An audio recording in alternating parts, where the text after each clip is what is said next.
아는 것이 힘이다 라는 말 여러분 잘 아시죠? 영국의 철학자 프란시스 베이컨이 한 말입니다. 필요한 지식을 가지고 있으면 어떤 일이든지 잘 처리할 수 있다라는 의미이죠. 현대 사회는 지식 기반의 사회, 지식 기반 사회라고 합니다. 지식과 정보가 가치의 중심이 되는 사회, 컴퓨터 및 다양한 정보통신 기술의 그飛躍적인 발전으로 지식의 가치가 정치, 경제, 사회 전반에 걸쳐서 영향력이 어마어마하게 커졌습니다. 지식은 가장 중요한 전략적 요소가 되었어요. 이 시대는 전문 지식과 이와 더불어 창의력을 갖춘 인재를 필요로 합니다. 그래서 아는 것을 넘어서 새로운 지식을 창출하는 능력을 갖추어야 되고 그 지식을 잘 관리하고 활용할 줄도 알아야 됩니다. 지식을 관리하고 활용하는 능력을 갖는 것이 경쟁력을 높이는 일입니다. 오늘 본문 말씀에 두 명의 사람이 등장을 합니다. 실로의 대제사장이자 사사로서 40년 동안 이스라엘을 다스렸던 엘리와 사울을 이스라엘의 첫 왕으로 세움으로써 마지막 사사가 된 사무엘이 그 주인공입니다. 이스라엘의 왕이 없었을 때는 정치 군사의 지도자가 사사였습니다. 아들을 하나님께 드리고자 했던 부모의 뜻을 따라서 사무엘은 어려서부터 제사장 엘리와 함께 하나님을 섬겼습니다. 어느 날 자던 중에 자신을 부르는 목소리를 들은 사무엘이 제가 여기 있습니다 하고 대답하고 자리에서 일어났습니다. 당연히 엘리 제사장이 나를 불렀겠구나 라고 알았던 사무엘은 엘리를 찾아갔는데 엘리는 나 너 부른 적이 없는데 하고 돌려보냈습니다. 다시 잠자리에 누웠는데 또 자신을 부르는 목소리가 들립니다. 그래서 엘리를 찾아갔으나 엘리는 그를 부르지 않았다라고 대답했죠. 사무엘이 들었던 것은 하나님의 음성이었으나 사무엘이 아직 하나님을 알지 못했고 여호와의 말씀도 그에게 아직 나타나지 않았기 때문에 자신을 부른 분이 하나님일 거라는 예상을 하지 못했던 것이죠. 어린 사무엘이 하나님을 몰라서 하나님의 음성을 듣고도 엘리를 찾아갔던 것, 그것은 이해할 만한 일입니다. 그러나 궁금증을 갖게 하는 부분은 다른 데 있습니다. 왜 하나님께서는 제사장으로 세운 엘리를 두고 왜 어린 사무엘을 찾으셨을까? 제사장은 백성을 대신해서 하나님께 제사를 드리는 일을 하면서 하나님과 사람 사이에 중보적인 역할을 했던 역할을 가진 사람을 제사장이라고 합니다. 제사장은 하나님의 뜻을 묻고 하나님의 뜻을 받아서 그 뜻대로 백성들을 가르치고 그 하나님의 뜻을 알려주고 이끌어가는 사명을 가진 사람이죠. 그러나 사무엘상을 보면 엘리는 제사장이었음에도 불구하고 하나님과 교통이 없었습니다. 관계가 없었어요. 그는 사무엘의 어머니 한나가 자녀를 구하면서 기도할 때 기도하는 모습을 보고 술에 취했구나라고 오해를 합니다. 그래서 간절히 기도하는 한나에게 가서 이렇게 얘기해줘. 너가 언제까지 취해 있을 거냐? 지금은 한낮인데 포도주를 끊어라 라고 면박을 주기도 했습니다. 함께 제사장 직분을 수행하던 두 아들이 있었습니다. 홈니와 비느하스죠. 그런데 이 홈니와 비느하스는 정말 막 나가는 아들들이었어요. 하나님께 드려야 할 제물을 제사장인 그들이 자기 것으로 가로챘습니다. 이 사실을 엘리가 몰랐을까요? 아버지 엘리가 알았습니다. 그리고 심지어 이 제사장이었던 두 아들은 회막문에서 수종을 들던 여인들과 동침하는 사건까지, 그 죄까지 범하게 되었죠. 엘리가 그 사실도 알았습니다. 그러나 엘리는 아들의 그 죄를 막지는 않았습니다. 아무런 조치도 취하지 않았어요. 말로는 야 너희의 죄가 정말 크구나 라고 했는데 그 죄의 심각성을 알지 못하고 그 죄를 저지른 아들을 막지를 못했습니다. 명목상으로 하나님의 일꾼인 사람, 말로는 하나님을 찾고 죄를 미워했지만 회개하거나 죄를 바로잡거나 하나님의 뜻을 찾거나 영적으로 깨어있는 행동을 할 줄 몰랐던 제사장이 바로 엘리였습니다. 그는 제사장의 직분은 있었지만 제사장의 일은 하지 않았고 제사장으로 불리기는 했지만 제사장으로 살지는 않았던 것이죠. 그래서 성경은 엘리의 시대를 이렇게 말을 합니다. 아이 사무엘이 엘리 앞에서 여호와를 섬길 때에는 여호와의 말씀이 희귀하여 이상이 흔히 보이지 않았더라. 사람들이 하나님을 몰랐기 때문이 아니었습니다. 하나님을 잊어버려서도 아니었습니다. 제사장도 있었고 하나님의 말씀도 듣고자 했고 하나님께 제사도 드렸고, 그렇지만 영적으로 깨어있지 않았고 하나님의 뜻에 합당하게 행동하는 사람이 없었기 때문에 하나님의 말씀이 세상에 임하지 않았던 것이죠. 머리로만 하나님을 알고 생활 속에서는 하나님으로 살지 않았던 것. 제사장인 직분은 있었지만 제사장의 일은 하지 않았고 제사장으로 불림을 받았지만 나는 제사장으로 살지는 않았던 그 엘리. 우리의 삶을 한번 돌아봅시다. 우리는 그리스도인입니다. 기독교인입니다. 하나님의 사람이고 성도로 불림을 받습니다. 성도로 불림을 받고 집사, 권사, 장로, 목사 직분은 받았지만 그 직분대로 살아가십니까? 그냥 불리는 호칭으로만 사용됩니까? 엘리도 제사장이었습니다. 제사장 엘리라고 지금도 부릅니다. 그러나 그는 제사장의 일을 하지 않았어요. 제사장처럼 살지 않았어요. 혹시 우리에게 주어진 그리스도인이라는 직분이, 정체성이 호칭입니까? 아니면은 우리의 정체성입니까? 예전에는 곳곳에 동네 곳곳에 스케이트장이 많았습니다. 겨울에 논바닥이 얼면 거기에 물을 채워요. 그리고 스케이트장으로 사용이 되었죠. 시골에는 그런 게 잘 모르겠는데 저는 도시에서 살았는데 지금은 상상도 할 수 없는 곳에 논두렁이 있었고요. 크지는 않았지만 거기에 물을 받아서 스케이트장을 열고 돈을 내고 거기에 논두렁에 들어가서 스케이트를 탔어요. 어렸을 때 잠실에서 살았는데 예전에 신천역이라고 그랬는데 지금은 이름이 바뀌었더라고요. 종합운동장역과 잠실역 사이에 거기에 논두렁이 있었어요. 그래서 500원을 주고 가면은 그 논두렁에 물 받아온 곳에서 하루 종일 탈 수 있었습니다. 빙질은 기대하지 못해요. 그냥 타는 거예요. 요즘은 아이스링크를 가면 안전을 이유로 모든 이용자들이 반시계 방향으로 이렇게 빙글빙글 돌아야 되죠. 논두렁 스케이트장 그런 거 없어요. 그냥 아이스하키를 해도 되고요, 술래잡기를 해도 되고 모든 것이 가능했어요. 그리고 거기 논두렁 앞에 비닐하우스 조금 쳐놓고 쥐포도 팔고 뭐 여러 가지 간식거리도 팔고 그랬던 것 같아요. 그럼 그거 먹으면서 좀 몸 좀 녹이고 다시 놀고 하루 종일 놀았어요. 제가 스케이트를 탔을 때 뭐 배워서 탔겠습니까? 스케이트를 신고 빙판에서 스케이트를 신고 뛰어다녔던 거죠. 그러니까 그거를 본 저희 아버지가 부르시더니 스케이트를 가르쳐 주겠다는 거예요. 그러면서 이렇게 말씀하셨죠. 스케이트 나를 수직으로 세워. 왜냐면 보통 꺾이잖아요. 그래서 여기 앞꿈치로 뛰어다녔던 것 같아요. 그 스케이트 나를 세워. 자주 넘어지니까 넘어지는 쪽으로 방향을 바꿔. 열심히 가르쳐 주신 거예요. 이론은 얼마나 빠삭하신지. 그래서 친구들과 나는 놀고 싶은데 저의 마음을 몰라주시고 스케이트 선수를 저를 만드시려고 하나 가상의 트랙을 만들어서 10바퀴를 돌게 하셨어요. 뛰지 말고 제치라는 거예요. 옆으로 제쳐. 하나 둘 하나 둘 하나 둘. 그렇게 열심히 가르치시던 저희 아버지는 스케이트 탈 줄을 모르세요. 그냥 이론만 알고 저를 가르치셨던 것이죠. 아버지의 이론은 완벽했지만 또 누구를 가르치기에 충분했지만 확신하건대 실전에는 아무런 소용이 없는 그냥 이론에 불과했던 것입니다. 우리의 신앙은 어떨까요?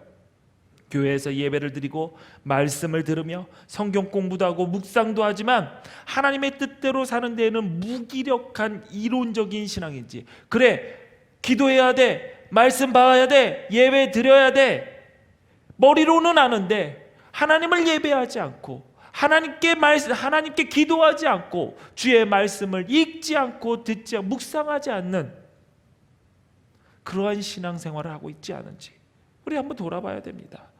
우리 자녀들에게 말은 잘할 수도 있어요. 자녀들을 가르쳐요. 야, 기도해야 돼. 이럴 때 기도해야 돼. 예배 드려야 돼. 하나님을 찬양해야 돼.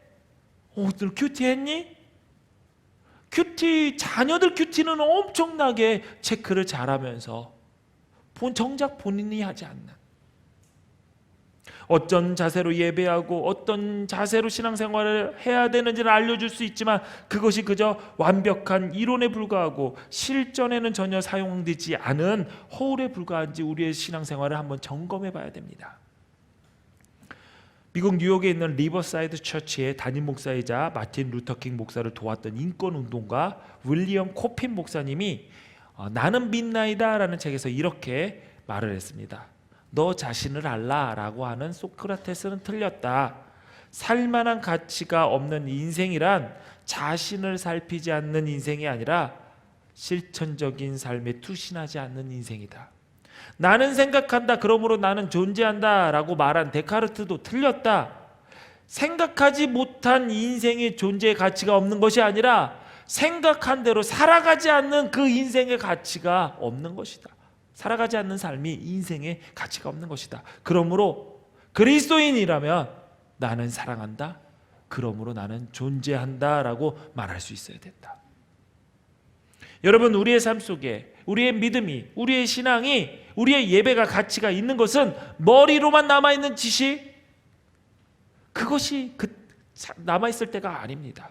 기도하고 감사하고 사랑하고 세상에 빛되고 소금되는 행동하는 신앙이 될 때 하나님은 기뻐하시고 우리의 유한한 삶, 안개와 같이 사라져버린 헛된 인생이 하나님 안에서 가치를 갖게 되는 순간입니다. 아는 것을 토대로 목소리만 크게 내는 그리스도인보다, 하나님을 머리로만 알아서 머리만 커지는 그리스도인보다 겸손하게 말씀대로 행동하는 사람을 하나님의 자녀로서 기뻐하십니다. 아멘. 제사장인 엘리조차 영적으로 어두워졌을 만큼 하나님의 이상이 보이지 않았던 그때에 하나님께서는 일꾼으로 사무엘을 부르셨습니다. 사무엘은 그 음성을 듣고 이렇게 대답합니다. 내가 여기 있나이다. 부르는 소리를 듣고 엘리가 부르는 줄 알고 사무엘은 잠을 자던 그 자리에서 일어나 엘리에게 갔습니다. 성경을 보니까 그냥 가지 않고 달려갔다라고 쓰여 있습니다. 자다 말고 부르는 소리에 네 하고 달려간 것이죠. 때와 장소와 상관없이 한밤중일 때에도 자신이 섬겨야 할 제사장에게 최선을 다해 순종하는 사무엘의 모습을 알 수 있는 부분입니다. 여러분, 자녀를 키워보니까 누구를 부르면 딱 세 가지 반응이 나더라고요. 네 하고 오도도도도 오는 애가 있고요, 네 하고 안 와, 어디 들렸다 오는지 안 와, 그리고 누구를 부르면 숨는 애가 있어요. 왜 불러? 대답도 안 하고 오지도 않아. 근데 바로 옆에 있어. 여러분 하나님께서 여러분을 부르실 때 여러분 대답하고 달려가십니까? 아니면 대답만 하고 그냥 내 자리에서 버티고 있습니까? 아니, 왜 불러? 대답도 안 하고 하나님의 존전 앞에서, 하나님의 얼굴 앞에서 숨어버리십니까?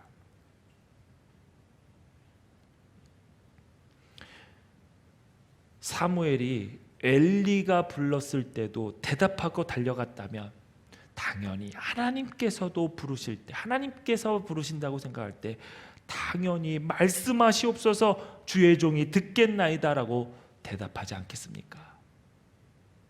사무엘은 사람에게도 하나님에게도 순종해야 할 자리에서 순종하며 쓰임받는 사람이었습니다. 만약 하나님께서 오늘 밤에 환상 중에 여러분 앞에 나타났다, 그리고 부르셨다라고 가정해 봅시다. 여러분 뭐라고 하실 겁니까? 예, 제가 여기 있습니다. 제가 뭘 해야 됩니까? 나를 써주시옵소서. 대답할 수 있습니까? 뭐 시키려고? 또 어마어마한 일, 뭐 부담되는 일 나에게 맡기는 거 아니야? 도망가시겠습니까? 순종의 사람인가 아닌가 자신을 돌아보기를 바랍니다. 엘리 사장 앞에서, 그리고 하나님 앞에서 내가 여기 있습니다 대답했던 사무엘은 언제든지 일할 준비가 되어 있는 성실함과 무엇이든 말씀하시면 듣겠다라는 순종으로 하나님께 쓰임받았습니다. 여러분, 가끔 순종할 일이 아닌 것 같은데, 순종하고 싶지 않은데 때로 순종해야 될 때가 있습니다. 그럴 때 우리의 순종을 가로막는 것이 무엇입니까? 우리의 머리입니다. 내 생각, 내 가치관, 내 판단, 내 고집이 우리의 순종을 막습니다. 내가 왜 그 일을 해야 되는데? 이해가 안 된다라는 거죠. 왜 내가 그래야 되는데? 다른 사람도 많은데 꼭 그 일을 해야 돼? 이해가 안 되는데? 그러면 순종 못합니다. 여러분, 모든 일을 여러분께서 이해하셔서 지금 하고 있는 것입니까? 여러분, 여러분의 자녀 키우면서 이런 얘기하죠. 징글징글하다. 저 징글징글하다라는 말 정말 많이 들었습니다.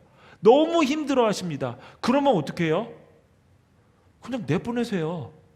그게 가장 이성적인 거예요. 근데 이해되지 않게 어떻게 하면 이 아이를 또 잘 키울까? 고민합니다. 정말 그래요. 때릴 수도 없고. 근데 어떻게 하면 좋겠어요. 진짜 죽여버리고 싶어요. 근데 오면은 왔어? 이해되지 않아요. 왜 그렇게 이해되지 않는 사람? 여러분, 왜 그렇게 여러분의 행동이 이해가 되십니까? 여러분, 내가 다 이해해야지, 내가 다 알아야지 할 수 있다. 거짓말입니다.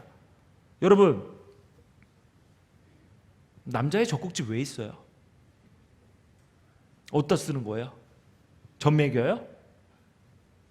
여러분, 이해 안 되시죠? 이거 왜 있지? 하나님 왜 만드셨지?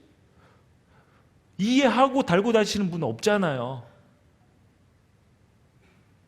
여러분, 누가 여러분 막 간지럽혀요. 저 간지럽히는 거 굉장히 싫어해요. 막 온몸이 긴장돼서 막 바짝 굽고, 전 허리도 안 좋은데 그러다가 막 허리도 나가고 막 근육에 경련도 오고 그래요. 그런데 누가 간지럽히면 웃어요. 승질을 내야 되는데 막 인상을 쓰고 하지 마 해야 되는데 웃어요. 이해가 안 돼요. 여러분, 간지럽히면 성질 내세요? 하지 마 그래요? 이렇게 반응을 안 보여주시면 제가 헷갈려요. 여러분 안 웃는구나. 간지럽히면 나가실 때 할렐루야 하면서 간지럽혀 다 확인해 봐야 되나? 여러분, 맹장이 없는 분들 계시죠? 네. 있는 분들 계시고, 맨장이 없어도 사는데 아무런 지장이 없대요. 근데 왜 달려 있는지도 이해가 안 돼요. 무거우니까 떼자. 다이어트도 될 건 키로수도 빠지겠네. 아니잖아요. 하나님의 사랑도 이해가 안 되고요. 부모의 사랑도 이해가 안 되고요. 이 세상은 이해하지 못할 일들이 아주 천지입니다. 그러면 여러분 아무것도 못하고 사나요? 그런데 왜 하나님께서 하실 일은 이해하고 하려고 합니까? 알아야지만 할 수 있다고 생각하십니까? 알 수 없어도, 무엇 때문인지 몰라도, 왜 그래야 하는지 이해가 되지 않아도 믿고 따르는 게 순종 아닙니까? 하나님께서 선하시니까, 하나님께서 기쁘신 뜻을 갖고 계시다라고 믿기 때문에 우리는 순종하는 거 아닙니까?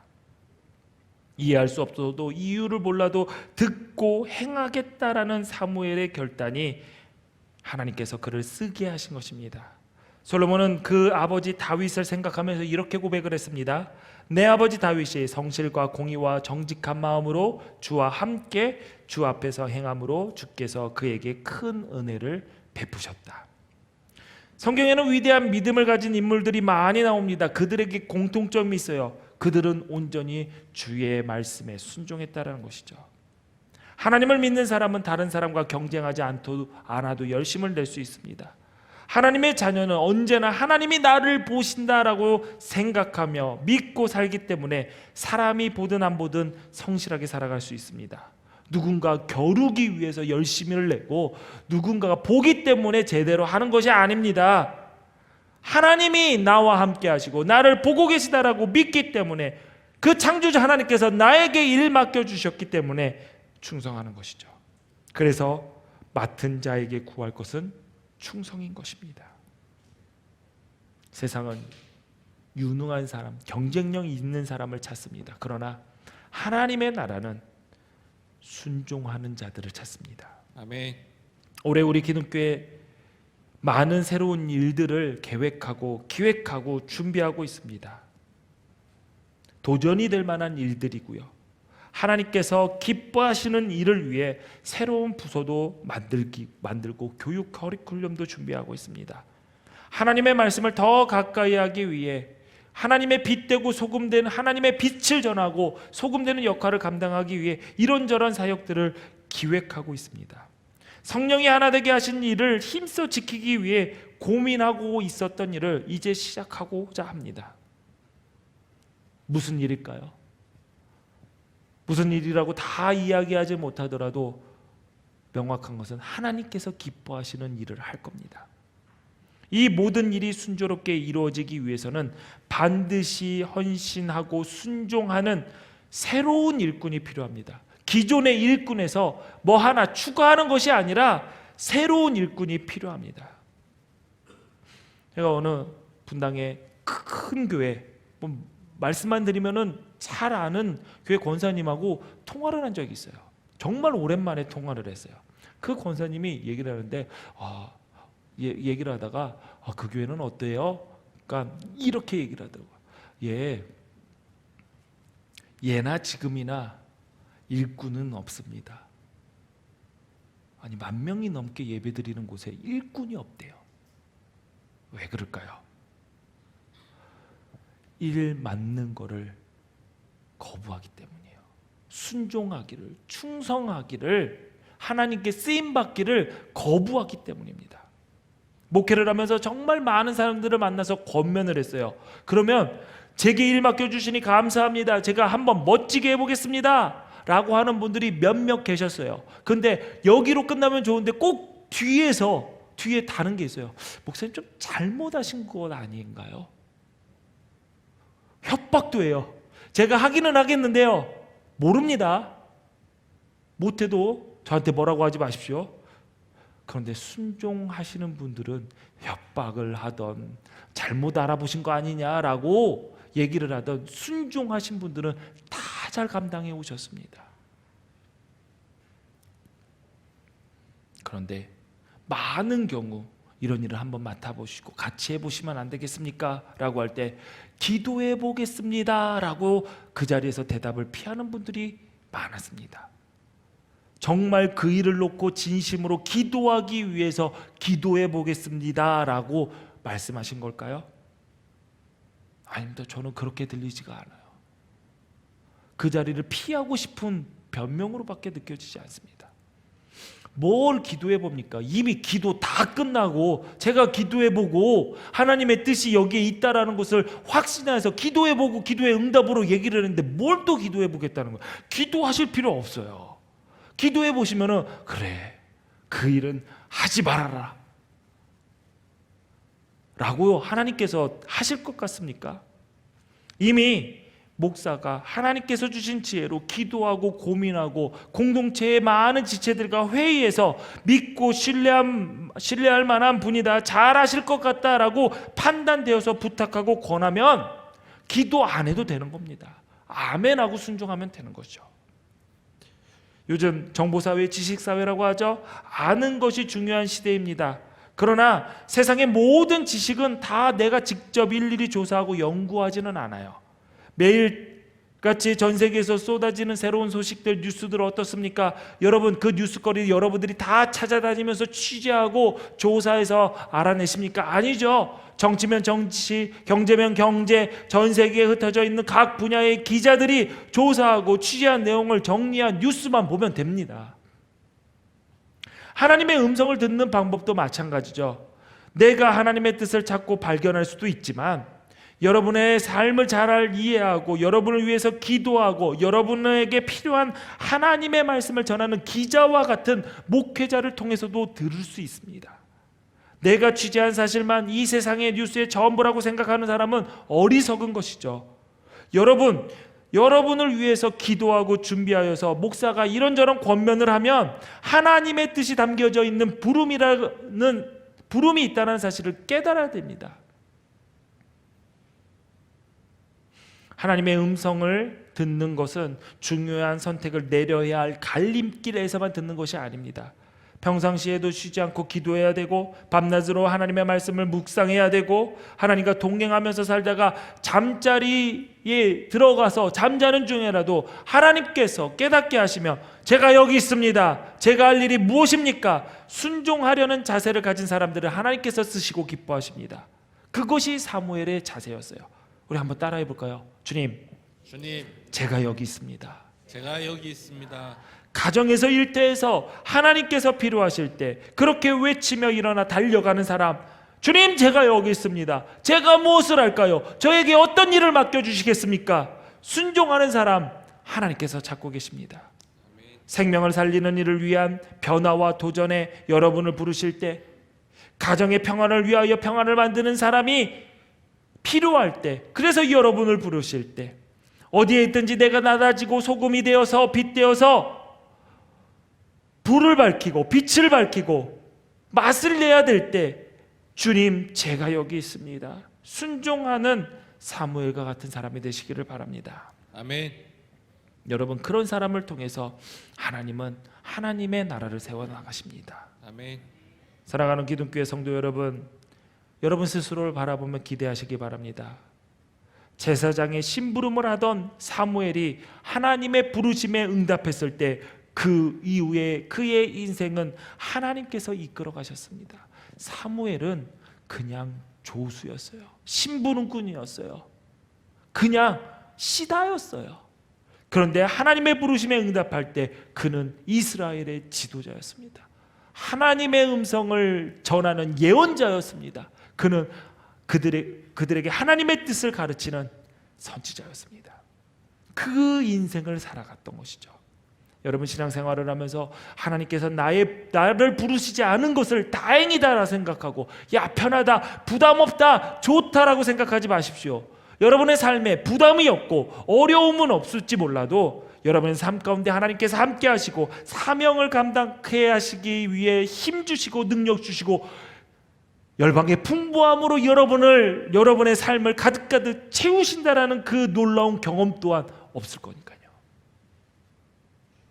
그러나 하나님의 부르심에 응답했을 때 우리는 우리가 상상하지도 못한 일을 하게 될 것이고, 상상하지 못한 일들을 보게 될 것이고, 하나님께서 지금도 우리를 이끌고 가시는 그 하나님의 손길을 매일매일 순간순간마다 느끼고 눈으로 보게 될 것입니다.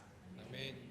하나님께서 부르실 때에 사무엘처럼 제가 여기 있나이다 하며 주 앞으로 달려나가는 충성스러운 하나님의 사람이 되시기를 주님의 이름으로 축원합니다. 아멘. 축원합니다. 아멘. 기도하시겠습니다. 전능하신 하나님 감사합니다.